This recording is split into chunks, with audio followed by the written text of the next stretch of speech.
ఒకరోజు చెవులు కుట్టే కార్యక్రమం ఉంది. ఆ రోజు బంధువులందరూ ఇంటికొచ్చారు. రాజాకు తెలియనే తెలియదు. తండ్రి రాజాకు కొత్త బట్టలిచ్చి అన్నాడు, నీ చెవులు కుట్టి బంగారు పోగులేస్తాము. నేను చెవులు కుట్టించుకోను, పోగులు వేసుకోను అని రాజా అన్నాడు. తండ్రి గట్టిగా చెప్పాడు, నీవు చెవులు కుట్టించుకోవలసిందే. గత సంవత్సరం నుండే అందరూ అడుగుతున్నారు. రాజా చెవులు ఎప్పుడు కుట్టిస్తారు? మేమైతే 3 సంవత్సరాలకే కుట్టిస్తాము. రాజా అన్నాడు, నేను చెవులు కుట్టించుకోను. పోగులు ఆడపిల్లలు వేసుకుంటారు. తండ్రి నచ్చచెప్పాడు, నీ తోటి పిల్లల చెవులు కుట్టించలేవా? నీ బాబాయిల చెవులు కూడా కుట్టి ఉన్నాయి. ఎందుకు భయపడతావు?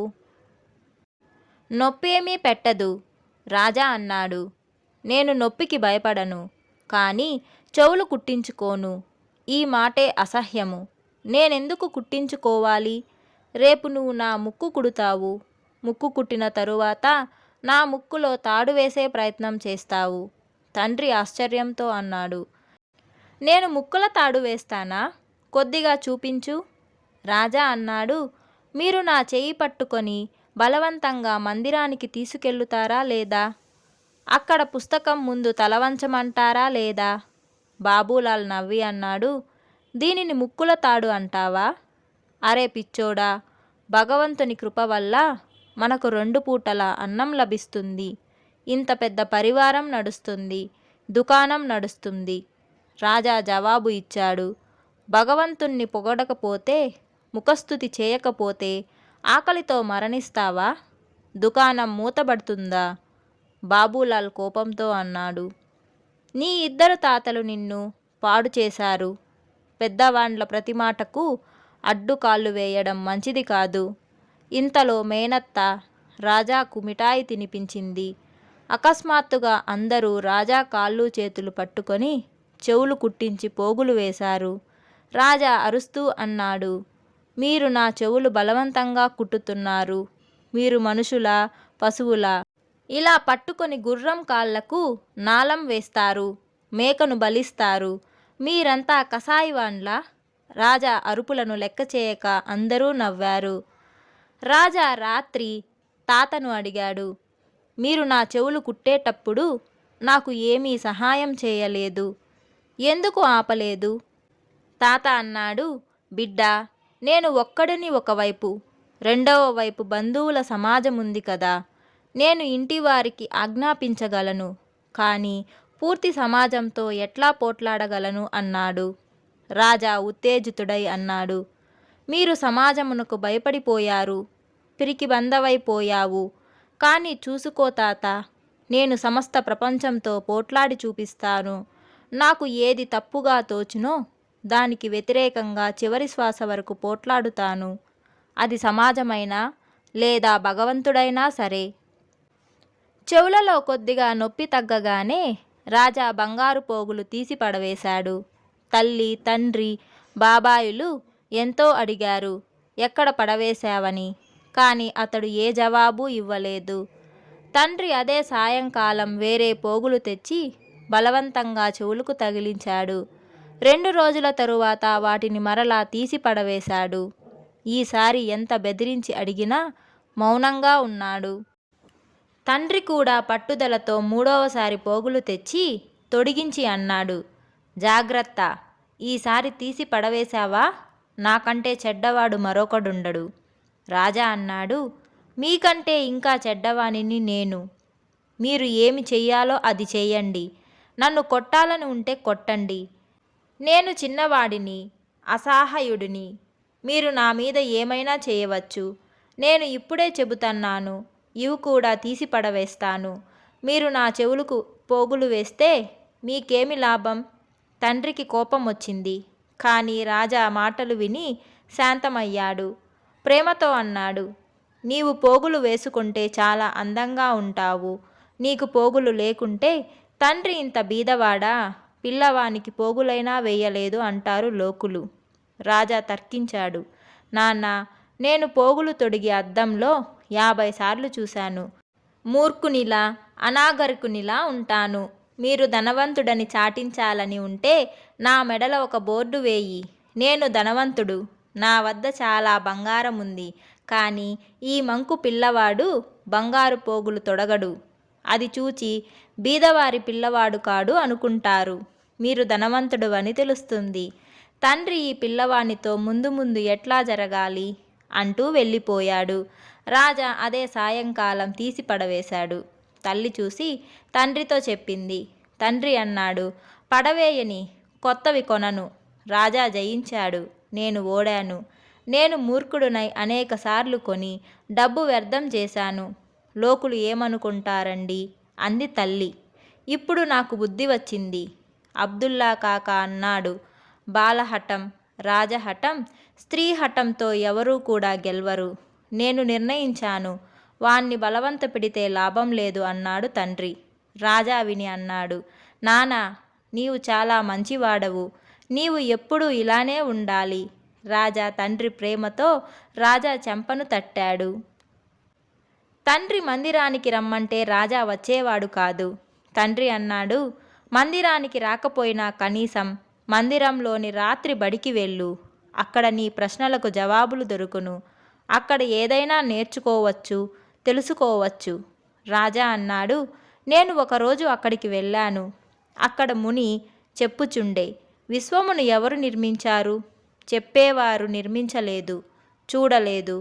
శాస్త్రాలలో ఏది ఉందో అదే చెబుతారు. అది నేను ఎప్పుడో చదివాను. అది సరిగా లేదు. నా సంశయానికి వారి వద్ద జవాబు లేదు. వారు పిల్లల మస్తిష్కంలో చెత్తా చెదారం నింపుతారు. తండ్రి అన్నాడు, బస్తీ పిల్లలంతా వెళ్ళి నేర్చుకుంటారు. నీవే గొప్ప తెలిసిన వాడవా? రాజా అన్నాడు, బస్తీ పిల్లలంతా మూర్ఖులు. వారి వద్ద ప్రశ్నలే లేవు. ఏది చెబితే అది కండ్లు మూసుకొని స్వీకరించి వల్లెవేస్తారు. చెప్పింది నిజమా కాదా అని ఆలోచించరు. మీరు కూడా శాస్త్రాలలో ఉంది నిజమా కాదా అని ఆలోచించరు, సందేహించరు. మందిరానికి వెళ్ళేవారు మోసాలు, దగాలు చేస్తుంటారు. స్త్రీలు కూడా శృంగారించుకొని మందిరానికి వెళ్ళి ఊరు సంగతులన్నీ మాట్లాడుతారు. బాబూలాల్ అన్నాడు, నేనేమన్నా అంటే అది నిజమని రుజువు చేయమంటావు. ఇప్పుడు నీవు నిజమని రుజువు చేయుము. రాజా అన్నాడు, సరే, సాయంకాలం వెళ్దాం. రాజా తండ్రిని మందిరానికి తీసుకెళ్తుంటే తండ్రి పాఠశాలకు వెళ్దామన్నాడు. రాజా అన్నాడు, మందిరంలో రుజువు చేస్తా. మీరు మహావీరుని మూర్తి ధ్యానంతో చూడండి. అతని తలపై 2 ఎలుకలు తిరుగుచున్నాయి. ఒక ఎలుక ఇప్పుడే మూత్రం కూడా పోసింది. ఇంతకు ముందే నేను మూర్తి తలపై మిఠాయి పెట్టాను. ముని మహారాజు గారు అంటారు, మహావీరుడు సర్వం తెలిసినవాడు, సర్వశక్తివంతుడు, సర్వవ్యాపకుడు. అయితే ఆ గుణాలు మూర్తిలో కూడా ఉండాలి. నేను తలపై మిఠాయి పెట్టగా ఎందుకు పెట్టానో తెలుసుకొని పడవేయవలసింది. సర్వం తెలిసినవాడు అయితే సర్వశక్తిమంతుడు ఎలుకలను ఏమి చేయలేకపోయాడు. పాఠశాలలో ఇలాంటి చెత్తా చెదారం పిల్లలకు చెబుతుంటారు. ఇప్పుడు అర్థమైందా? ఇంకా ఏమైనా కావాలా? తండ్రి అన్నాడు, నీతో వాదం చేయడం బుర్ర చేసుకోవడము. రజనీష్కు తర్కం చేయడం అన్నిటికంటే అధిక ప్రేమైన ఆట. తనకంటే పెద్దవారితో కూడా గంటల కొలది వాదం చేసేవాడు. ఎవరైనా ఈశ్వరుడు ఉన్నాడంటే సరే, వారితో వాదించేవాడు. ఎక్కడున్నాడు? నీవు చూశావా? ఎందుకు కనబడడు? నాకు చూపించు అంటాడు. ఈశ్వరుడు లేనిచో ఈ ప్రపంచాన్ని ఎవరు నిర్మించారు? ఈ సూర్యచంద్ర నక్షత్రాలను ఎవరు నడిపిస్తున్నారు?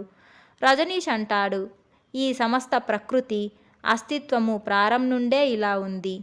ఒకవేళ ఇదంతా ఈశ్వరుడు నిర్మిస్తే మరి ఈశ్వరుణ్ణి ఎవరు నిర్మించారు?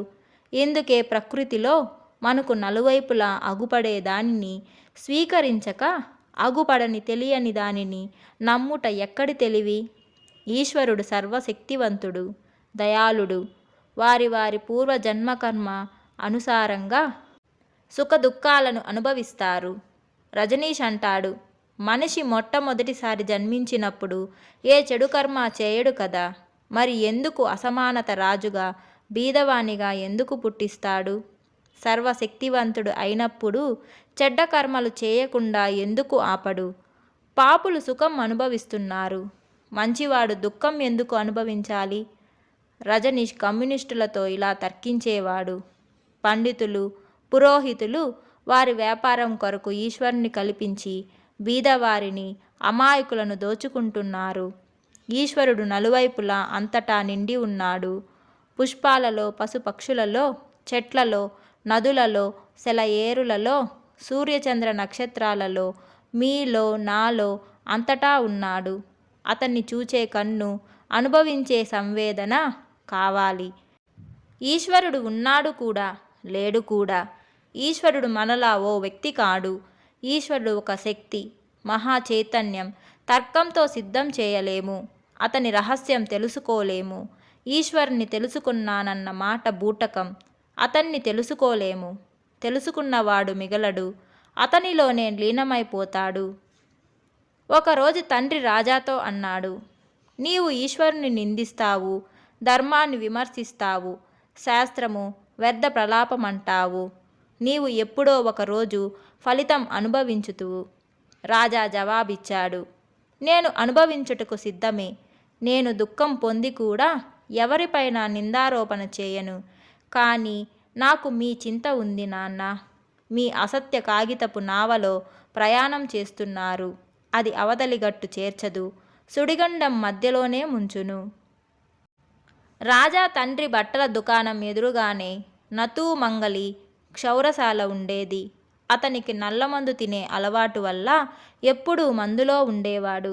ఎవరైనా గడ్డం చేయమంటే తలగొరగడం ప్రారంభించేవాడు. ఇదేమి చేస్తున్నావంటే అనేవాడు. గడ్డానికి తలకు జానెడు దూరమే కదా, కత్తి జారిపోయింది.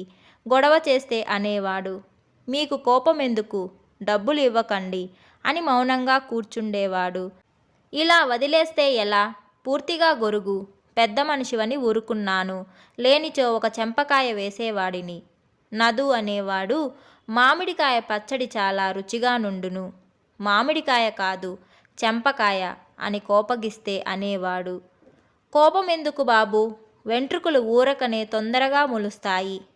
వెంట్రుకలు ఉంటే సబ్బు, నూనె ఖర్చు, ఆరబెట్టే పని, దువ్వే పని పెరుగును, పుండు బూసి పుట్టును. వెంట్రుకలు తీస్తే తలభారం తగ్గును. నునుపైన తలలో ఇతరుల ముఖం చూసుకోవచ్చు అనేవాడు. రాజా నదు దుకాణానికి రోజూ వెళ్ళేవాడు. వెంట్రుకల రక్షణ కొరకు తలకు గుడ్డ కట్టుకునేవాడు. నదుగాక ఈరోజు ఎవరూ రాలేదు.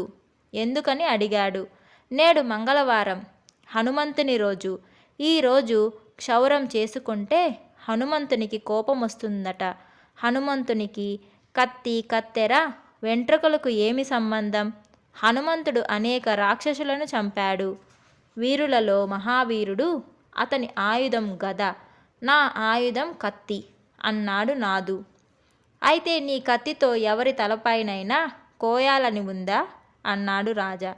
నదు నవ్వి, రాజాబయ్యా, ఎవరైనా అల్లరి చేసినప్పుడు వారి గొంతు కోయనా అనిపిస్తుంది. కానీ జైలుకెళ్తే అక్కడ కత్తి నడపలేను, నల్లమందు దొరకదు అన్నాడు. నదు కాక, నల్లమందు అంటే ఎలా ఉంటుంది? ఏం లాభం? నల్లమందు చాలా మంచి మత్తు. దీనిని మహారాజులు తింటారు. 2 చిన్న మాత్రలు దుఃఖాన్ని, ఉదాసీనతను పోగొట్టి సర్వసుఖ సంతోషాలనిస్తుంది. ప్రపంచమంతా పంచరంగులలో కనిపిస్తుంది. దుకాణానికి వచ్చిన వారి తల నారతీయని కొబ్బరికాయలా అగుపడును.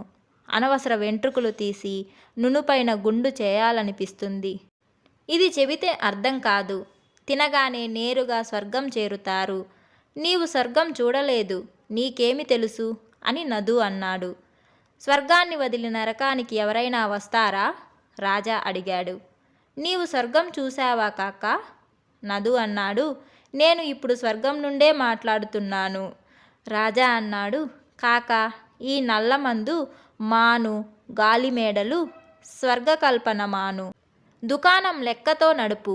ఎవరైనా సబ్బు, అద్దం తీసుకెళ్ళింది కూడా తెలియదు. నీతో క్షౌరం చేసుకోవడానికి అందరూ భయపడుతారు.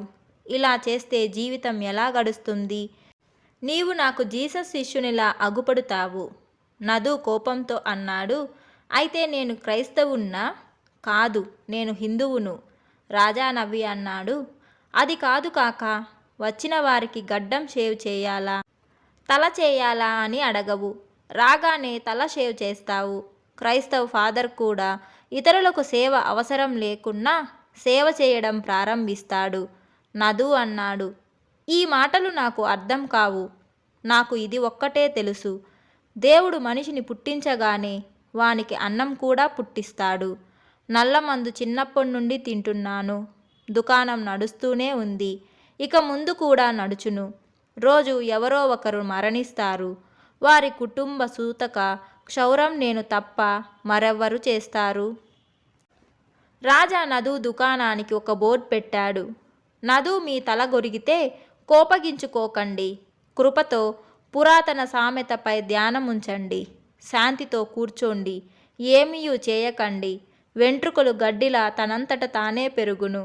కొన్ని రోజుల వరకు బజార్లో ఈ బోర్డుపై చర్చే ఉండేది. దీనికి కంటిన్యూషన్ నెక్స్ట్ వీడియోలో వస్తుంది. ఈ వీడియో మీకు నచ్చినట్లయితే తప్పకుండా లైక్ చేయండి. అలాగే మీరు నా ఛానల్ని ఇంకా సబ్స్క్రైబ్ చేసుకోకపోతే వెంటనే సబ్స్క్రైబ్ చేసుకోండి. ఇంకొక ఇంట్రెస్టింగ్ వీడియోతో మళ్ళీ మీ ముందుకు వస్తాను. అంతవరకు take care and bye bye.